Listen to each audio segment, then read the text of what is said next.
நீங்கள் லூஃபாஸ் பயன்படுத்துகிறீர்களா? சற்று கவனியுங்கள். அழுக்கினை அகற்ற வேண்டும் என்பதற்காக முக்கியமாக அந்தரங்க பகுதிகளில் இவற்றினை கொண்டு அழுத்தி தேய்த்து குளிக்கிறீர்கள்.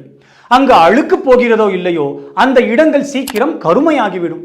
பிளாஸ்டிக் ஃபைபர்களால் தயாரிக்கப்பட்டிருக்கும் இவை மைக்ரோஸ்கோபிக் அப்ரேஷன்ஸ், அதாவது அங்கு கண்களுக்கே புலப்படாத உராய்வினை ஏற்படுத்தி அங்கு அதிக நிறமையை உற்பத்தி செய்துவிடும். இதனால் அந்த இடங்கள் கருமையாகி அடிக்கடி அரிப்பு ஏற்படும் சிக்கல் உண்டாகும். முகத்தில் எல்லாம் தேய்த்தால் அங்கு அமைந்திருக்கும் மெல்லிய புரத அடுக்குகள் சேதமடைந்து சுருக்கங்கள் உண்டாகி முதிர்ந்த தோற்றம் சீக்கிரம் ஏற்படும். சொரியாசிஸ், எக்ஸிமா, பொடுகு தொல்லை போன்ற பிரச்சனைகள் இருக்கும் பட்சத்தில் இவற்றினை பயன்படுத்துவது ஐயோ கேடு. உங்கள் குளியலறைகளில் அழகாக தொங்கும் இவை எப்பொழுதும் ஈரமான சூழலில் தானே இருக்கும். ஈரமான சூழல் என்றால் அசுத்த நுண்ணுயிர்கள் அங்கு குடும்பமாக வளர்ந்து உங்களுக்கு இல்லாத புதிய தொற்றுகளினையும் ஏற்படுத்திவிடும்.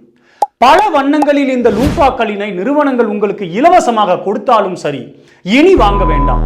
கைகளினை கொண்டு நன்றாக தேய்த்து நீராடினாலே போதும். நன்றி.